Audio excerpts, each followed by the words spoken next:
A Bíblia diz em Mateus capítulo 16, no verso 24: aquele que quiser acompanhar-me, negue-se a si mesmo, tome a sua cruz e siga-me. Vamos fazer uma reflexão sobre tomar a nossa cruz. Mas antes eu quero dizer um pouquinho de quem está escrevendo as palavras de Jesus. Quem está escrevendo é Mateus. Mateus, ele é um publicano, ele é chamado para ser um discípulo e logo após ele se torna apóstolo do Senhor Jesus. No livro de Mateus, no capítulo 9, no verso 9 em diante, nós vamos ver a sua história. Ele está sentado na coletoria de impostos e Jesus o chama para segui-lo. Ele larga tudo o que está fazendo e imediatamente ele segue a Jesus. Ele vai aprender com Jesus. Amém? Então, a partir daí, nós já temos um relato de Mateus, que ele está seguindo a Jesus. O que ele está escrevendo em Mateus 16, 24, ele não ouviu de alguém, mas ele ouviu do próprio Jesus. Continuando aqui, qual é o propósito da literatura de Mateus? O propósito da literatura de Mateus era convencer os judeus que Jesus Cristo é o Messias e também a fortalecer aos judeus que se converteram, que se entregaram ao cristianismo, a ficarem firmes, a serem fortalecidos no Evangelho de Jesus Cristo. Esses são os dois maiores propósitos do livro de São Mateus. Tudo que há escrito, tudo que há relatado em Mateus é para esses dois propósitos. Primeiro, mostrar que Jesus é o Messias prometido pelos profetas e também pela lei mosaica, e também para fortalecer aqueles que já haviam se entregado ao Evangelho, para que eles pudessem ser fortalecidos. Tendo isto em mente, vamos agora ao escrito. Fazer menção ao versículo que recitamos, que está em Mateus, do capítulo 16, no verso 24. Se nós formos analisar o contexto, alguns versículos anteriores, Jesus começa a dizer, após a revelação do Espírito Santo a Pedro, que Cristo era o Messias. Jesus disse que ele teria que ir para Jerusalém, que ele teria que sofrer, que ele teria que morrer, e ao terceiro dia ele ressuscitaria. Pedro, ao ouvir essas coisas, Pedro chama Jesus e fala: não, isso não pode acontecer com o Senhor. Então Jesus imediatamente repreende a Satanás e disse: para trás de mim, Satanás, eu te repreendo, porque você não pensa nos planos de Deus, você apenas pensa nos homens.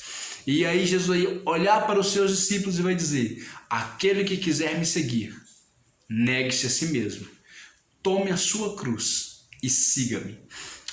E eu quero te perguntar, quando Jesus Cristo ele estava carregando uma cruz, para onde ele estava indo?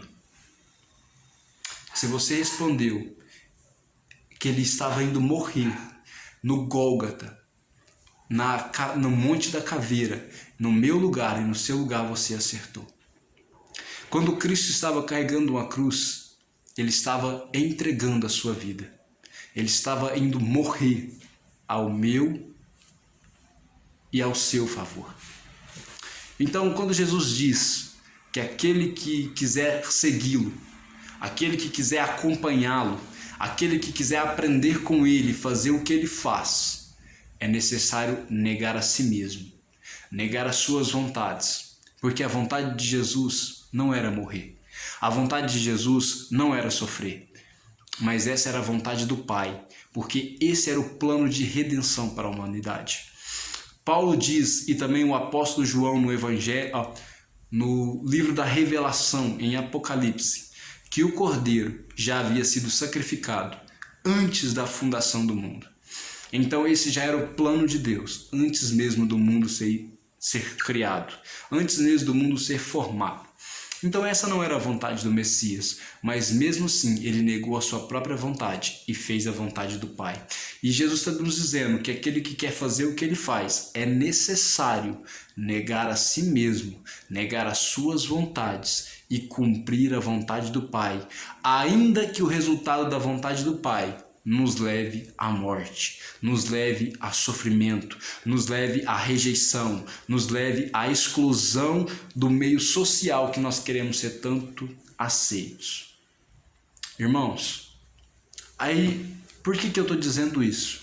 Por que a cruz, tomar a sua cruz significa sofrer, significa morrer por amor a Jesus? Porque nos versos seguintes vai dizer: aquele que encontrar a sua vida, esse vai perder. Mas aquele que perder a sua vida por amor a mim, esse vai encontrá-la. Será que você não tem encontrado a sua vida nos prazeres da carne, nos desejos pecaminosos, no mundo, na prostituição, na mentira? Será que você não tem encontrado a sua vida nesses prazeres mundanos? Mas aquele que perde a sua vida, aquele que abre mão dos prazeres dessa vida, esse vai encontrá-la. Medite nisso, que Jesus te abençoe, em nome de Jesus.